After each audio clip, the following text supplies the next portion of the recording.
And I can still remember the chalkboard, with the names. These are our guys. These are your guys. And all right, Schreck, he said, you're going to guard this Bird guy. We don't know much about him, but he's been scoring. He's their leading scorer. And I think he had 20 at halftime. I'm kind of like, really? I mean, that's it. That's the scouting report I get. Is he's a pretty good scorer. Running low on fuel shouldn't slow you down. That's where Juice Fuel comes in. Wichita's convenient mobile fueling service that brings the gas station straight to you. Whether you're managing a fleet, running a job site, or just don't have time to stop and fill up, Juice Fuel delivers fuel directly to your vehicles, saving you time, money, and hassle. No detours, no downtime, no waiting in line. Download the Juice Fuel app, visit juicefuel.com/Wichita, or give them a call at 316-402-2246 to learn more. Brad, thank you for sitting down with us. No problem. Happy to be here. Awesome. You've had quite the playing career, but I wanted to start at the beginning for you. What did your introduction to basketball look like? Being the youngest of three brothers was a big advantage. Particularly my next oldest brother, Brian's 3 years older than me. Bruce is 8 years older, so he was not out of the picture and certainly had a great influence on my life. But Brian started playing at the Salvation Army itty-bitty program when he was probably 8 or 9, and they had an old gym. I don't even know if it's there anymore, down on St. Francis, kind of just right off of Douglas. So I started at probably 5 years old going down to those games, with my mom. And remember, halftime running out trying to heave the ball up at the 8-foot goals. And so I think it was the next year my mom lied about my age to get me in the itty-bitty program, probably I probably had too much energy or to give her some time off. But that was how it started. That's where I think, my love for the game really began. Wow. So in your high school days, the spot to play was McAdams? It started out Fairmount, which is right off of 17th Street, just south of University. That was the place. And again, Steve Gray, who was 2 years older. And I kind of remember we were playing at the old Capon, just a bunch of the guys. And I don't know what his exact words were, but it was, you're not going to get any better playing with these guys. That's what he told me. So a couple days later, we went down to Fairmount Park, and there we were. I mean, there was the game. And it was fantastic because no one cared what color you were. All they cared about, can you play? And I didn't play much at first. I remember watching because in those days, someone had the next game, and they chose the other four guys. And if you won, you stayed. And no one wanted to sit. So to get someone to pick the white guy up and to give me a chance, it took a while. But the beauty of that whole system is, again, once you began to prove you could play, then you got more and more play time. And from there, Henry and Jim, the MEFSEF, which is over back behind the Beta House, was a place where people played. McAdams, Manissa, right up here. That was. They're just all over town, And once you kind of got in that groove, so to speak, then people kind of knew who you were, and that would have been the spring of my sophomore year, and I hadn't played at all for varsity at Capon, so there was no one knew who I was, but that really was a big turning point in my career, even at that point in time to learn how to play, and those games weren't easy.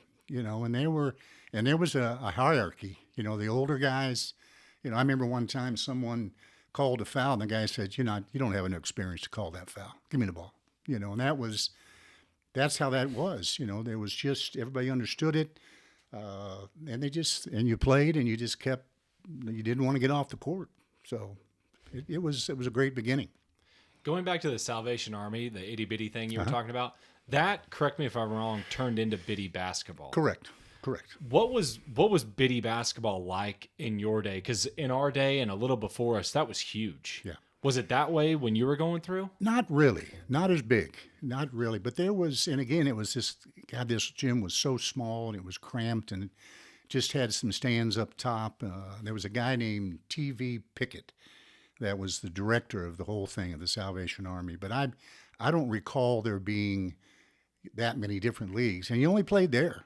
I mean, there was no, we're going to go play in a tournament, you know, For YMCA and God or- forbid you never left town. That's for sure. You know, you just, but that was, there were a lot of great players. I mean, you know, Darnell Valentine and Richard Holt and those some of the guys that ended up playing against in high school. Didn't play against Darnell, but I mean, there were great, you know, I'm sure Antoine played down there. I'm sure every great player was in itty bitty, there was a height limit, and then bitty, there was a height limit. And because, you know, they didn't, I can't even tell you what the age was, but I think it was no older than 11, 12, 13 years old. Because then you moved on to junior high, et cetera. But it was a great program. You know, I mean, some of the guys I played with, I still know today. You know, so.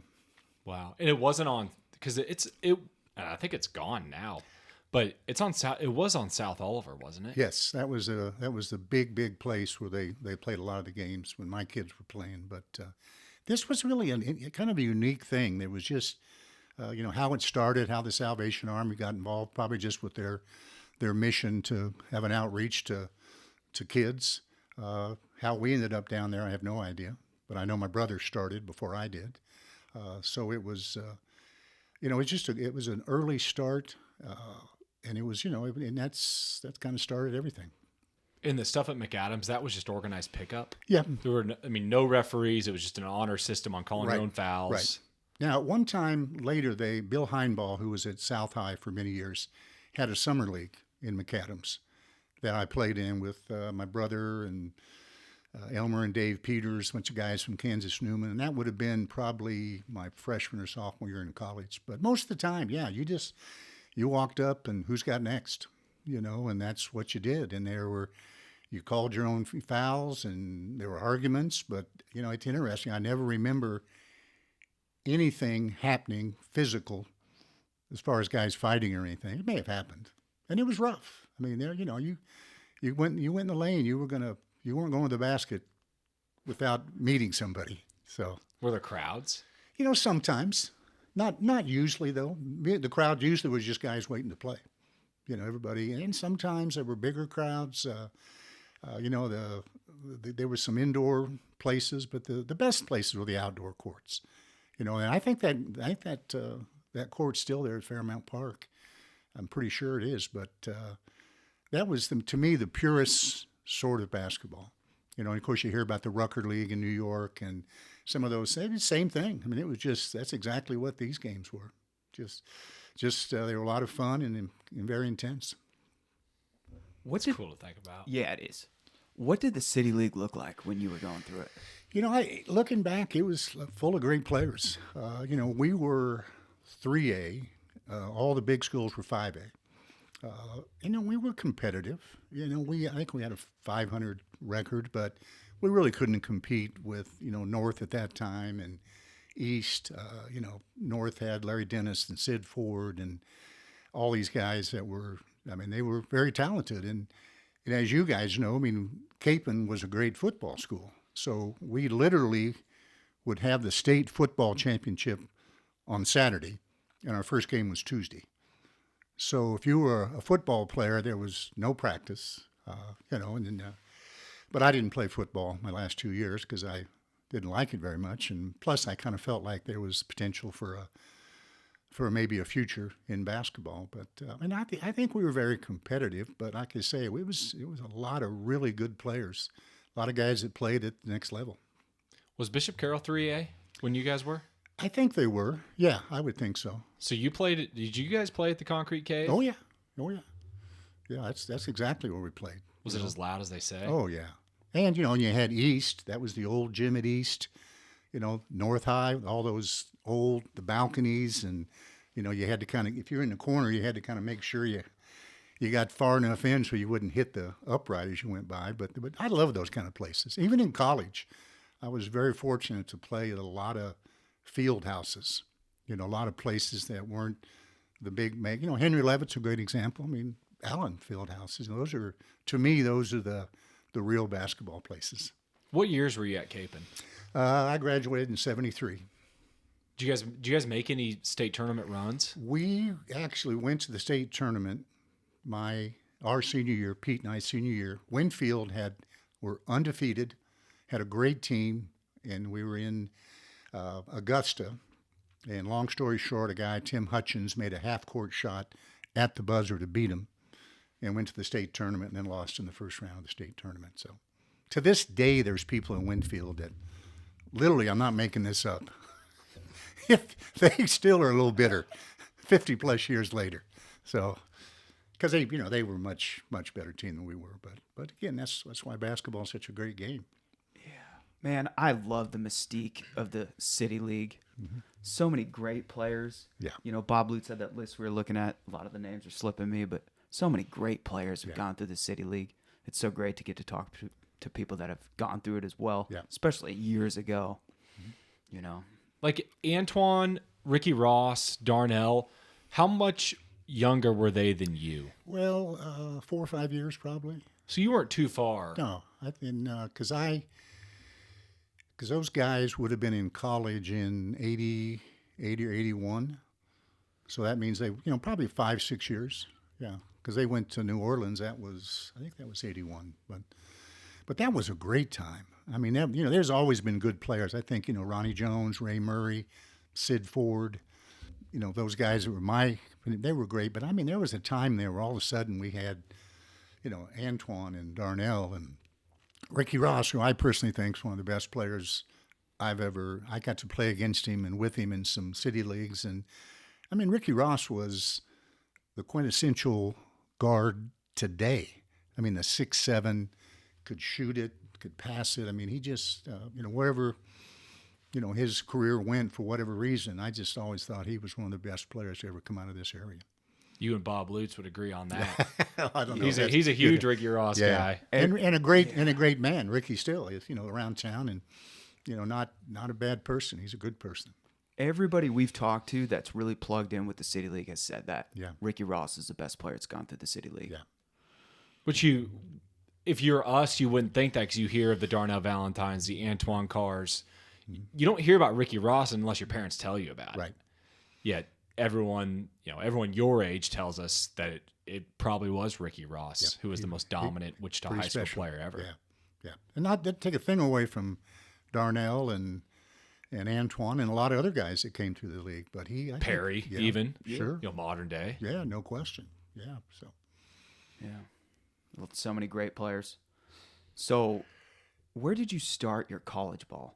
So, I came out of Capon, 6'4", postman. Really just, waited for the phone to start ringing from all the big schools, and it didn't really happen. I had a lot of offers from junior colleges. 4-year back then, they were all NIA, Pittsburgh, Fort Hays, Rockhurst, and really kind of had that realization. Got a very nice letter from Harry Miller asking me to try out at Wichita State. They didn't have a scholarship available, but I still have that letter framed in my office at home. So is that Ralph Miller? No, that was Harry Miller. Ralph would have been earlier. Harry was the coach at Wichita State when I played.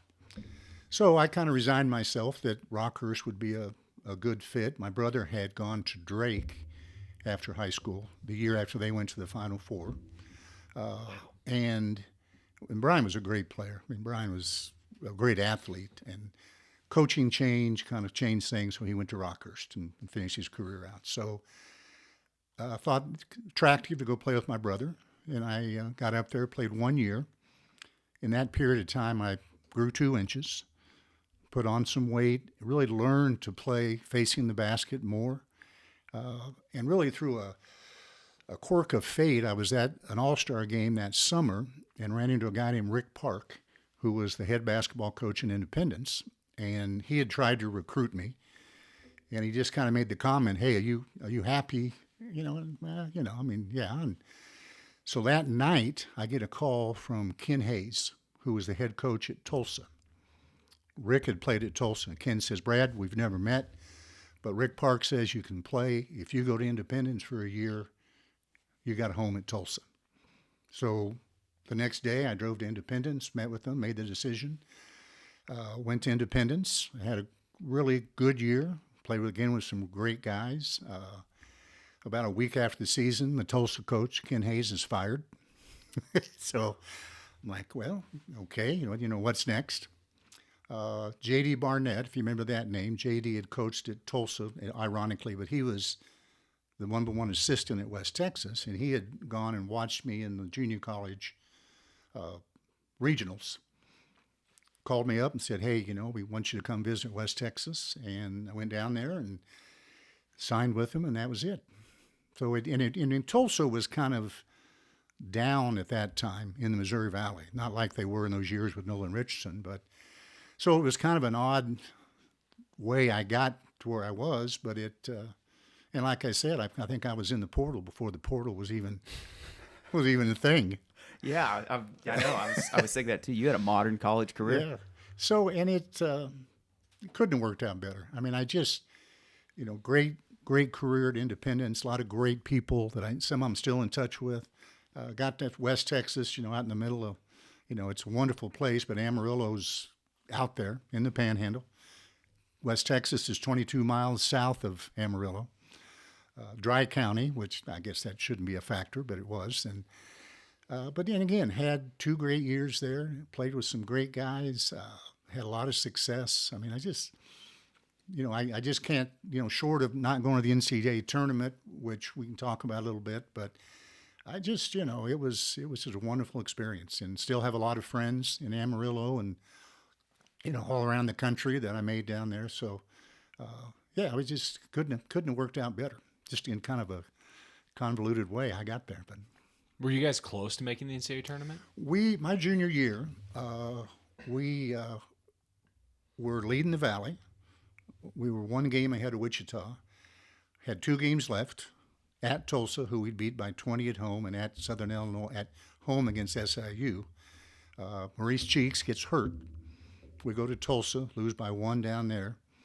Came back home and lost to SIU, who we'd beaten earlier, and that's Wichita State won the Valley that year in '76. So it was just an automatic bid? 1 automatic bid. 32 teams went to the NC2A back then. Who was in the Missouri Valley back then that wasn't when Wichita State was in it? Well, Louisville, that was their last year, I believe. We played them both times. And keep in mind, Louisville had gone to the Final Four my sophomore year. So, I mean, they were strong. They actually lost to UCLA in the semifinal game. Cincinnati was already gone. You had New Mexico State, and then of course Bradley, Indiana State just came in. Creighton was not there yet. Drake. I mean, it was a great conference. I mean, it was, I don't know where you'd rank it back in the '70s, but it was one of the top conferences back then. Who would care about Indiana State back then? No one knew about Indiana State, but we'll get to that later. How was playing with Maurice Cheeks? Maurice was just like he was in the pros, very level-headed, very calm, but he was just so steady, And he was 1 year behind me, so I played with him 2 years, my junior and senior year, and then I was a graduate assistant for his senior year, so I got to be with him for 3 years. We were roommates on the road, and still very close friends. Still talk to him a lot. He's coaching with the Knicks still, which is kind of funny because now he's not even on the bench. He's behind the bench, so I'm not sure what his role is. But he's just been doing that for so long. He's 69 years old, and he's been in the NBA since he was 22. But, Maurice is, in my mind, probably one of the best examples of a pro athlete in any sport. He saved every dollar. Just didn't make any mistakes. 2 children, both of them very successful. But he didn't make the money back then like they do now. He made a lot more money coaching in the NBA than he ever did playing, but he still, even example, when he was at Oklahoma City, I used to go down quite a lot and see him, and without exception, every time after the game, I'd say, "You want to get dinner?" He'd be like, "No, they have food in the locker room."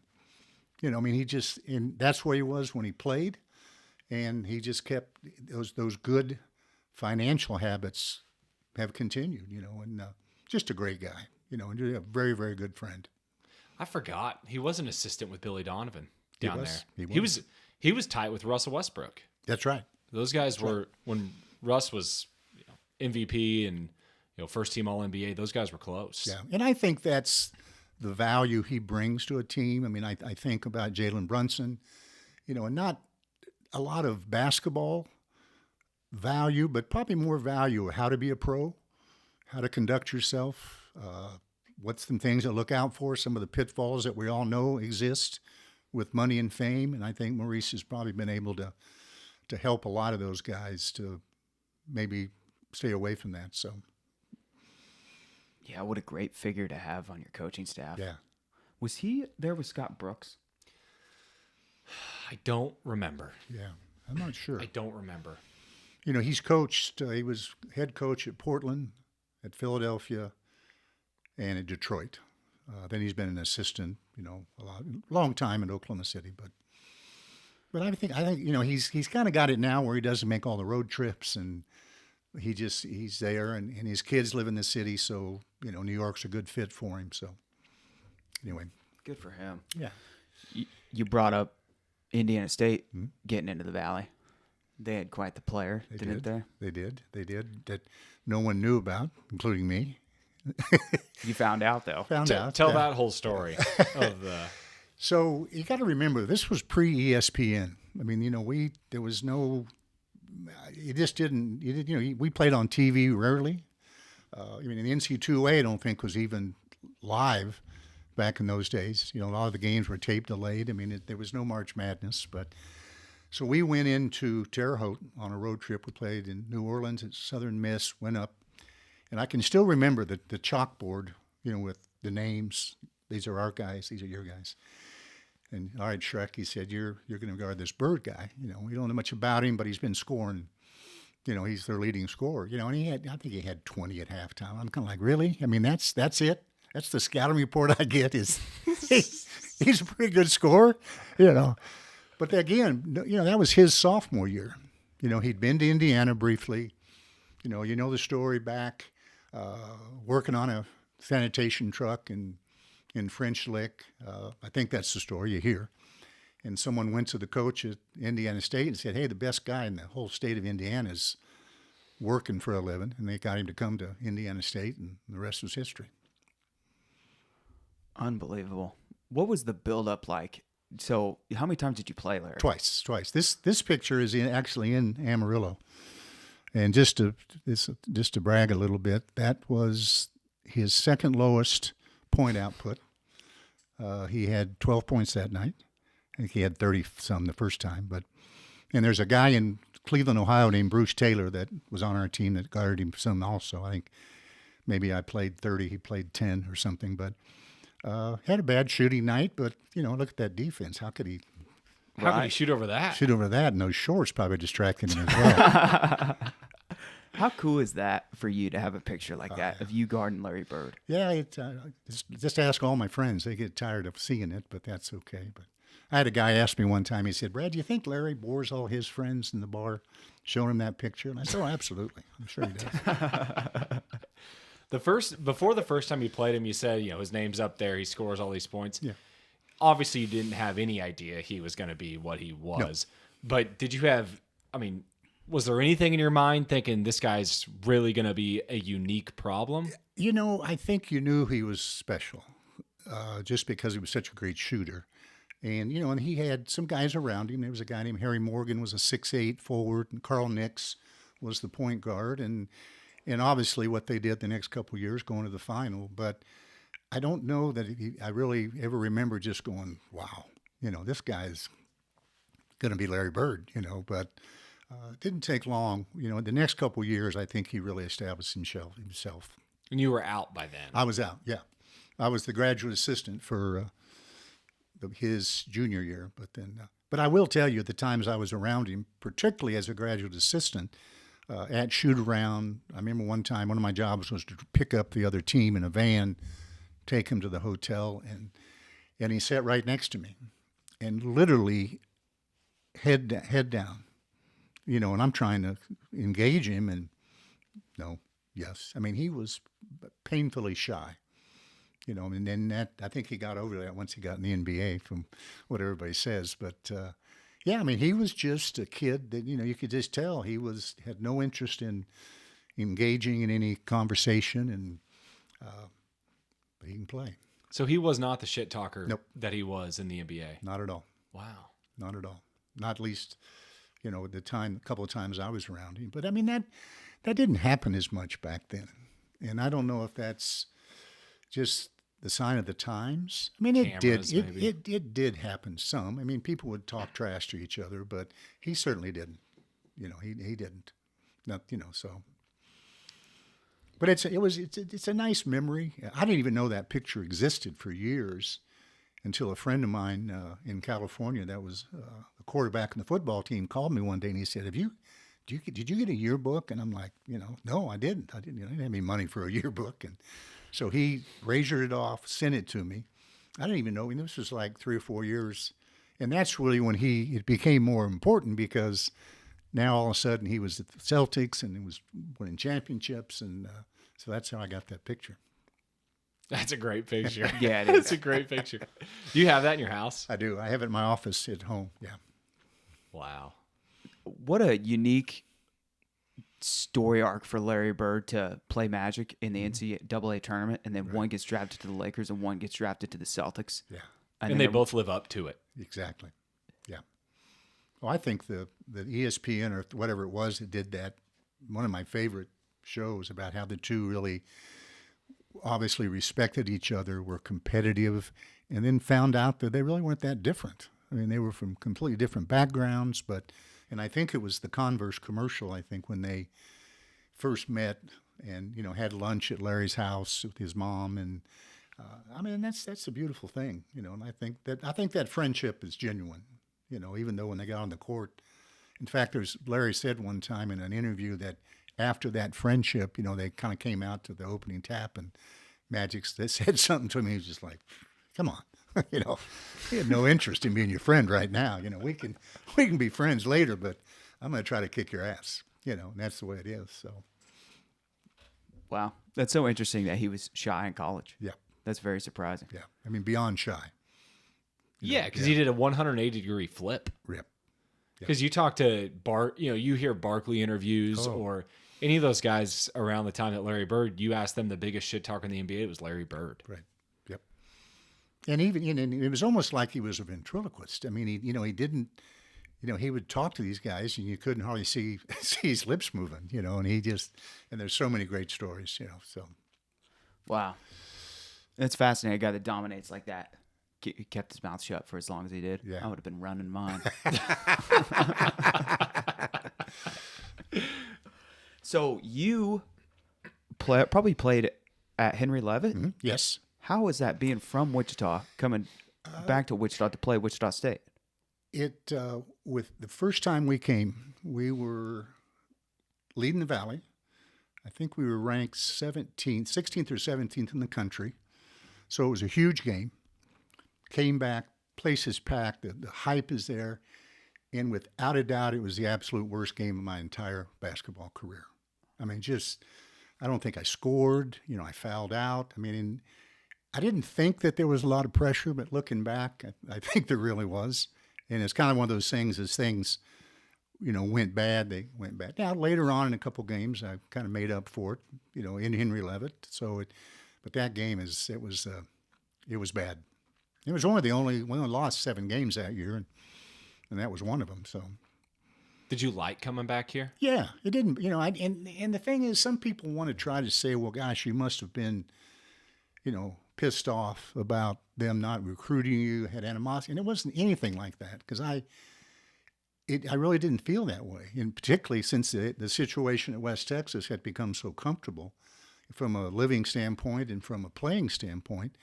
And to be honest with you guys, if I'd have stayed here, I'd have been hanging out with your Uncle Pete. I'd have been taking my laundry home to my mom. I'd have been doing the exact same things I did at Cape and High School.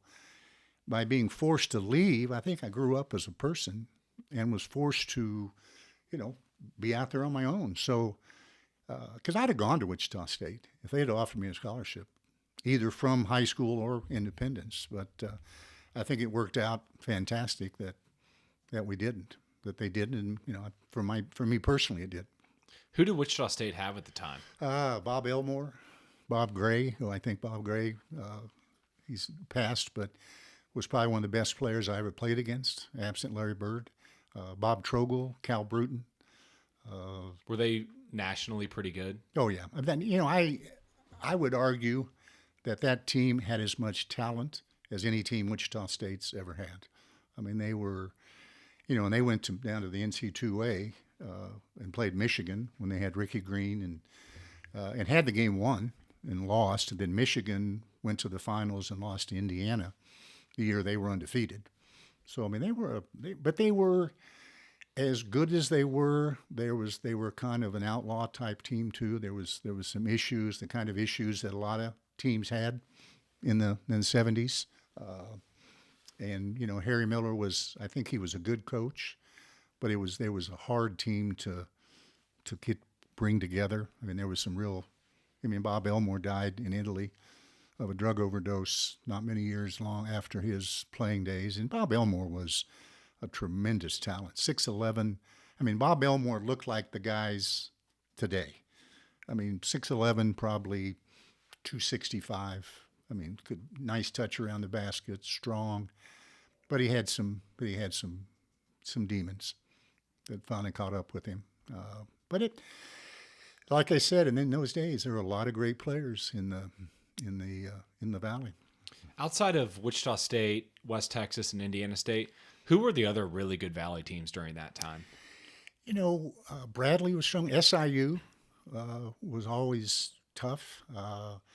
The teams, again, that were kind of on the lower scale were Tulsa. Drake was average. New Mexico State had some great players. I mean, there's a lot of guys that came out of that league that played in the league, in the NBA. Mike Glenn, that had a long career with Atlanta, was out at SIU. Maurice, Larry Bird. Cal Bruton was close, ended up having a career in Australia. There's a lot of guys. Roger Fagley from Bradley played in the league for a while. So, people think about the Valley as it has been in the last maybe 20 years, whatever, kind of a mediocre. But at that time, it was very, very strong league. Well, look at 2006. Yeah. Four Valley teams made the tournament. Yeah. Four. Wow. Should have been 5. 3 at-large bids out of the Missouri Valley Conference in 2006. Wow, I'd forgotten that. That is absurd. Yeah. Should have had another. I think Missouri State was just on the outside. Yeah. I think you're right. Doesn't seem like that long ago, but that was 20 years ago. That was 20 years ago. Crazy. I know. Wichita State has such a unique history. It seems like when they're good, they're really good. Right. And when they're bad, they're really bad. Yeah. And they've had those spots, But what amazes me about Wichita is even in that period post Smithson and Cohen and they still had 5,000 or 6,000 people out there. I mean, it's always amazed me how it's just a basketball town, and in the last couple of years but even when things kind of got rolling this year, then you kind of saw those people coming back, so I hope they can keep it going because it's such a great basketball history. It is. And I saw the NCAA tournament. I think it's expanding to 76 teams. Yeah. Wichita's in the running for getting a separate first 4, I think. Oh, no kidding. Yeah, I think they're going to have 2. Dayton will have theirs, and Wichita's in the running. Why wouldn't they? It's going to show out. Yeah, people. Look at the whatever they call the tournament, the aftershocks. I mean, they had great crowds. Those people that don't get to go to watch the Shockers to come watch them years later. I mean, it just shows you what a great basketball town it is.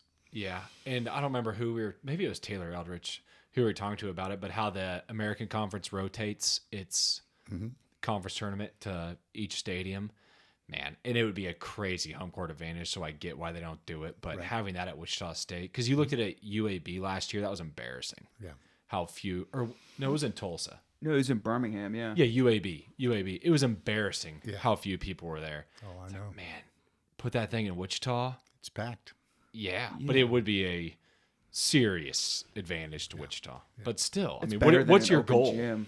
Yeah. It's better than an open gym. I remember watching like the early round of the conference tournament, and outside of staff and personnel and reporters that travel with the team, you could almost count the Right. fans on your finger, how many are there. Yeah. I'd rather have that be in Wichita or even someplace else where there's fans. Sure. You know? No question.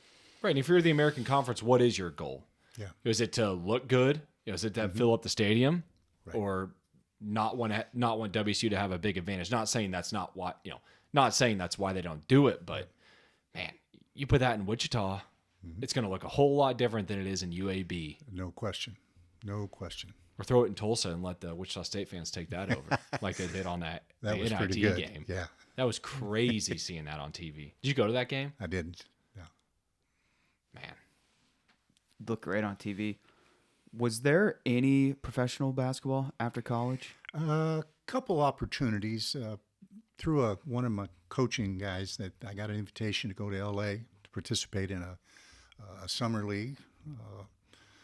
And I will tell you, and that kind of my brother Bruce I talked about earlier, my oldest brother, he had been in California, had moved back, and we drove out together. So he came down to Amarillo, we drove out, and really was in the best shape of my life, played as well as I possibly could, and am really sure that I've chose the right career path. I mean, it was very valuable to me because I knew that there were a lot of guys in the same camp that had been in the NBA, they'd been in the ABA, that were still just trying. And, I had a great experience, but it was kind of obvious that I probably needed to do something else, And right after that, I had an invitation to go try out for a team in Tucson, and it was called the Western Basketball Association, the Tucson Gunners. Herb Brown was the coach. And about a week before the camp, the whole league folded. And I thought, you know what? I think that's enough signs. I think as much as I wanted to play, it was just obvious that it was probably time to. And my dad agreed with me. What a fun career to look back on. Yeah, it's very, like I say, very fortunate. Just never had any serious injuries. Never missed a game in my whole career. And was very fortunate that you talk about some of the guys that you have here that show the wear and tear of a career, I can't, like I said, I can't look back and say, gosh, I wish that had been different because I didn't ever feel that way. It was great. And now you're a fellow WSU season ticket holder. Yes. How about Mike Kennedy and Brent Kimnitz both retiring? Yeah. I think they talked to us and then they realized, all right, that's enough. Yeah. I'm retiring. Because we've had them both a couple months ago. Well, Mike is just, my God, 47 years? Yeah. I mean, I was listening to the baseball game this weekend. I just thought, that's just going to be strange for a lot of people not to hear that voice, and what a great guy. I mean, it's just always been, he came on, he didn't call my games. He came on, well, obviously, my last year was, God, how long is that? 77. So he came on a few years after that. And I can't even tell you who was I think it might have been Bill Land was the guy that was calling the Wichita State games. But even Mike's, very rare you find someone that has any job that long, but in broadcasting in particular, it's kind of an anomaly. Were you in college when the WC plane crash happened? No, I was in high school. That would have been October of 1970. Yeah, it would have been my freshman year at Capon, at the old Capon. In fact, I can still remember being at the old Capon, and a guy came into the gym and said, WSU's plane crashed. It was one of those moments that imprints something on your brain, like the Kennedy assassination. Yeah, that was pretty amazing. How old were you when Kennedy got killed? 8. You still remember that? I do. Wow. Still remember that. Coming home from school, and somebody called my mother and told her what had happened. So, wow. Yeah. What a crazy time. It was. It was indeed. R.I.P. to a great president. Yeah. Yeah, that was 1963. I think that's right. 2 or 3. Was it 2? 62? I don't know. I think it was 62. Man. Yeah. Well, I mean, that whole decade. I mean, everybody talks about craziness now, and there is, but the 60s, you had Martin Luther King, Bobby Kennedy, you had the Vietnam War, You Right. had, all these uprisings and hippies and yippies. And, I talked to my dad about it, and he was like, him and his friends that were out playing golf or fishing, they'd sit around and look at each other and say, what is going on? They didn't understand the drugs. They didn't understand the protests, the things going on. And, they had those same conversations that we're having about where our kid's going to be okay. Our grandkids going to be okay. And, I hope that it all continues just like, we come through all this. So, but it was a pretty tumultuous decade, that's for sure. Yeah, that would have been really crazy living through the 60s. You would have thought it's the world's ending. Yeah. We think the world's ending with what's going on now, and going through the 60s, all those political or famous figures that are just getting assassinated. Right. And then you have the Vietnam War going on where all these people are getting killed. Right. What a time. Yeah, no question. The draft, I think, was broadcasted on live TV. I think so. Because you got a number. If you got a number too low, you had to figure something out. You either going or National Guard or, I can't even imagine, what that time was like. Think of it as the parents too. Yeah. Like your kid, you're watching these birthdays for your 18-year-old. How horrifying that would have been. Yeah. Yeah, the 60s, that crazy decade. And you had, bands like Creedence. Most of their music is protesting the Vietnam War. Right. There was some great music that came out of that time. That's true. Yeah. Great music. It's evidenced by the fact that you still hear it all the time. Oh, yeah. It's just, I'm not sure there'll be oldies stations with some of the stuff going on now, in 30 years, but. That's a good point. Yeah. That's a good point. Yeah. I know. So you've been in finance for decades. I wanted to get some of your advice on what you recommend for young people when it comes to investing. Well, I tell people investing is very difficult, but it doesn't have to be. It can be made simple. Really, one of the best investment philosophies of all times is, investing small amounts of money over a long period of time. Einstein said it best that compound interest is one of the 8 wonders of the world. It looks difficult. People try to make it difficult, but if you just keep it simple, whatever your philosophy is, whether it's, mutual funds or stocks or bonds or real estate or whatever you choose to do, particularly for young people, it's so important because the more time that money has to work, it's just magical, and we have a lot of examples of, if you start at age 20 versus age 30 and, but that's a hard time for a lot of reasons. It's a hard time because people, when they're young, don't think about the future as much.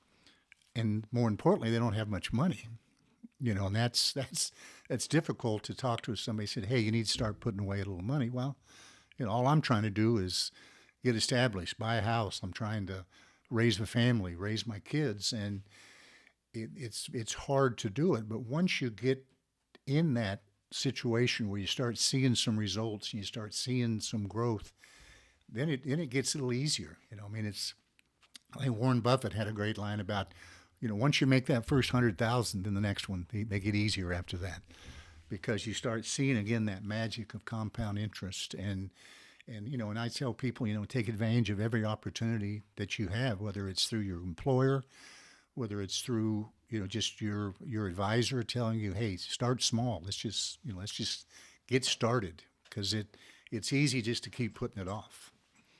Do you have a preference between a traditional or a Roth IRA? Well, I think the benefits of a Roth IRA are overwhelming. It's obviously with the traditional, you get a little bit of a tax break, reduction of your taxes today. But when you start thinking about someone like myself in my age bracket, where the Roth really wasn't available, particularly in my younger years, and you think you have X amount of dollars in your 401k, you really don't. Uncle Sam has a stake in that. They've got 25, 30, 40% of it. Whereas with the Roth, they're not involved. It's yours, and your distribution is going to be much easier and more profitable with the Roth. Yeah, makes sense. So you're a partner at Schreck Financial Group. Yes. How did that get started? My dad started his one-man show basically with my mom as the secretary in 1957. He was an insurance agent, as we all were and still are. I joined my dad. Well, my two brothers joined my dad before I did, and I was doing some food things with Dan Carney and working way too much. And I finally looked around and said, I think there's something going on here, and I'm not a part of it. You didn't get it on you didn't get it on the Pizza Hut side. Yeah, that's right. No. And so at age 25, I went to my dad's office one day, and I said, and my dad was a lot like your grandfather Paul, just a great guy. And I went in and said, Dad, I think I want to join the business. And he reached down, pulled a file out. He had all the paperwork ready. He'd been waiting for He'd this been day. waiting for that day. And that was 45 years ago. I had the great pleasure of working with my dad for 21 years before he passed away. And then working with my brothers. And now my son has been with me over 20 years. My nephew has been longer than that, so we're in our third generation. And it's just, to be in a family business and still care about each other and love each other and play golf with each other is pretty amazing. Because it's difficult for any business to get from one generation to the second, and to get to the third even becomes more problematic. But I think we have a little advantage because we don't really get in each other's way. If you own a manufacturing company and you're trying to figure out what the best way, and you're all owners, you're going to have disagreements. But we like to say we eat what we kill. My brother Brian just retired, and that his son took over, and it was just a seamless thing. So. And a lot of it goes back to my dad. He had an amazing way of bringing us all along and not making anybody think that maybe that one brother was getting more than the other. And that's not an easy thing, but he did such a marvelous job at that. And my mom too. She certainly was involved in the process. So we're very, very fortunate and to have a business that's been around this long, and it'll continue for much longer. Yeah. I'm sure you've learned a million things being in business for 30 or 40 years doing what you do. Is there something that you know now that you wish you would have known when you were 30 or 35 that would come to mind? That's a hard question. I don't really know. I think You're dealing with clients. Yeah, I think I was, now I'm much easier to deal with as far with clients, and a lot of it's because you're relaxed. Our business is very stressful in the beginning because I got to make it. Now, again, going back to my dad, going in business with him, getting through those hard times was easier because as long as I was working, then he'd say, "Oh, hey, we've got an appointment Tuesday. We're going out and there's a little business for you." So I think I like the way I perform now because it's much more relaxed. But I just love what I do. That's why I'm still working, and I'm slowing down some. I'm trying to spend a little more time in the wintertime, not working as much. But, a friend of mine one time, he's retired, and he says, when you get to our age, he says, you got to figure out, what do you really like to do? Do you like to play golf? Do you like to spend time with your grandkids, your kids? I like all those, very much like them. Spend time with my wife and do things. But I really like to work. I really like my career.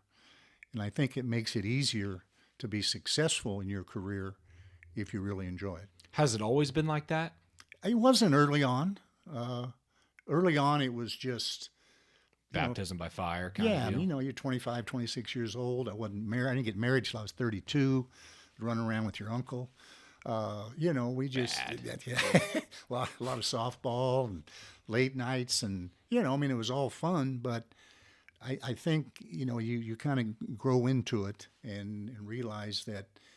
And the other thing in our business that I didn't realize, and maybe this is an answer to your question, early on it was just a means to make money. Not completely, but you really looked at it as, I'm making more money than I did in some of the food business things that I tried or other things.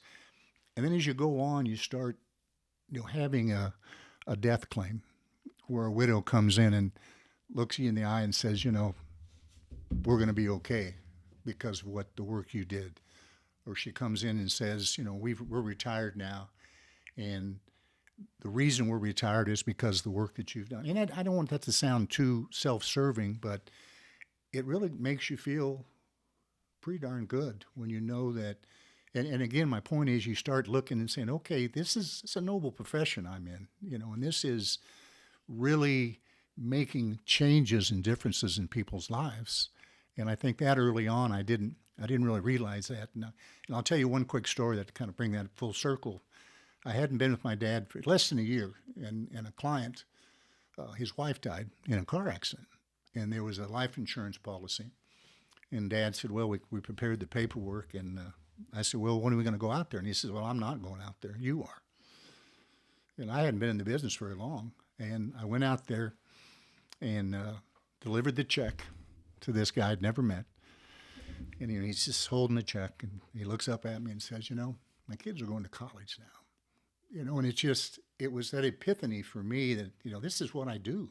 This is what this business is all about, is these type of things, and that was kind of that point, that aha moment when I was like, yeah, I'm doing this for a lot of the monetary reasons that are there, but there really is a spot that that you're really doing some good stuff. I got a little emotional there. So. Wow. Oh, that's a great That's story. a great story. Yeah. Great story. Did your dad, was his office David and I's office? Weren't you guys in our office yes. at some point? Yes, upstairs. Okay. We were where Martin Park is now. That was our office, yeah. And my dad built that building with a couple other guys in 1973. So before that, he'd been a couple other places. He actually worked out of the house when I was growing up, and which is not easy to do. I mean, getting up and putting your coat and tie on and walking downstairs is kind of a hard transition, but he did it very well. But Did you guys build the Schreck Financial Building? We did. Yeah, 1987. Wow. That used to be horse stables back there. Really? Bridle and saddle. It was a place you could board your horses and go ride them back in that whole area. And of course, the old Capon was right there across that creek. That's where Capon High School started. So, Where that Genesis is? all that. Wow. Where the Genesis, that was the football field was there, the baseball field, right there, that creek is where it all started. So, yeah. We've been there a long time. Yeah. Very cool. That is cool. You brought up the Carneys. Were you involved with some of the Pizza Hut stuff? No, we were just very, very good friends. My mom and dad were really close friends with Dan and Bev Carney. Mike, the oldest son, we went to grade school, high school together. Still very good friends. So they were involved in the whole kind of the coming up of it because they were just friends with him, but they never were involved in the actual business. Were they Capon people? No, my mom grew up in Texas. My dad grew up on a farm just south of Cunningham. You know where that is? In between Kingman and Pratt. Yes, I do. Yeah. Dad was stationed in the war in Foster Field in Victoria, Texas. My mom was the secretary there. And they met. And one quick mom and dad story, I love telling this. So my dad was stationed in Colorado Springs, and they had decided to get married. So she lived in Edna, Texas, 100 miles southwest of Houston. So he puts his thumb out, hitchhikes from Colorado Springs to South Texas, gets on a bus, rides the bus to Houston, gets on a train, rides the train to Wichita. Someone picks him up. They go out to the farm, introduce mom to the whole family, spend one day, reverse the whole thing. He goes back to Texas with her, gets back on the road, sticks his thumb out, and hitchhikes back to Colorado Springs. And I Wow. thought, that's a love story. Yeah, it is. Yeah. Wow. But like Dad said, he said, in those days, if you had a uniform on, the first car that had room picked you up. But that still didn't mean they were going where you wanted to go. But yeah, my mom and dad were they were an amazing couple. They really were. They had a great life together. Yeah. That's amazing. Yeah. It's amazing to fantastic think story. what society was like back then. It's so different now. No question. No question. Well, congratulations. I mean, 3 decades. like you said, that's no easy feat. Yeah. It's congratulations on all the success. Thank you very much. We're very proud of it. And that's all I had. You got anything, Troy? No. What do you think about this upcoming season for Wichita State? Think they build some momentum? I think so. I'm encouraged that they have returning players. Oh, yeah. I think in today's world, that's very important. I just think that you have a hard time at any level with a brand new group of people every year. It means the bigger schools are probably somewhat successful, but you look at some of them that bring in superstars, and they just, it's very difficult today to have that team concept. I mean, again, this is just me talking about many years ago. But I mean, when you were in a locker room and you're looking around, going, I think I'm the best player, and wait a minute, I'm not making the most money. I mean, I think that'd be difficult, and I think that shows in some situations where the locker rooms can't be that cohesive. Although I did think this last year's team, to me, seemed like they cared about each other and played together. So I think it can happen. So yeah, I'm encouraged. I hope they keep it going. Being a mid-major is a challenge now for everybody. I mean, and I don't think it's going to get any better. I mean, I just think it's going to be more. I think the days of Wichita State, Butler, Florida Atlantic, Virginia Commonwealth, those teams that got into the deep into the tournament is going to become not impossible. I don't think teams will repeat very often, because if you make it that far, I think you're going to have players that are probably going to seek other options, better options. I think that's unfortunate. But like a lot of things in this world, if you can't change it, you can't really worry about it.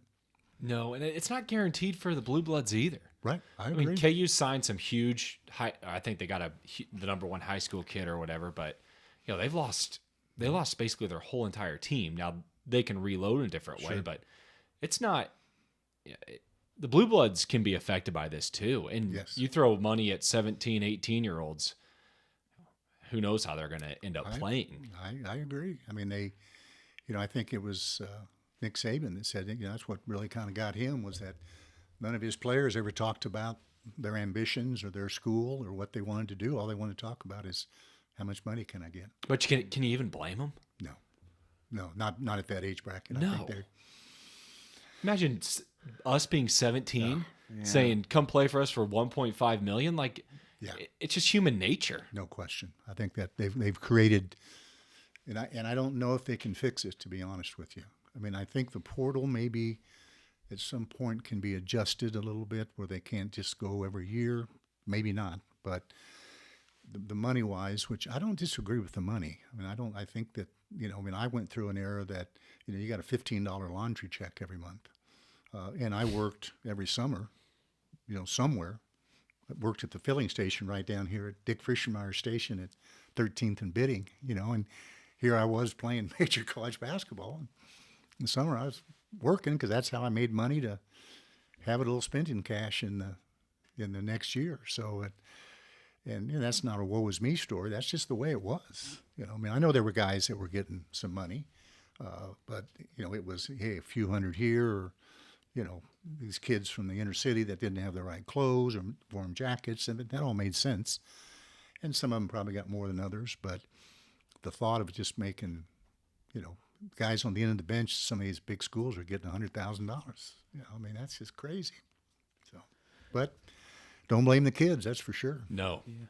And I think this is the most optimism we've had since Marshall. I think so.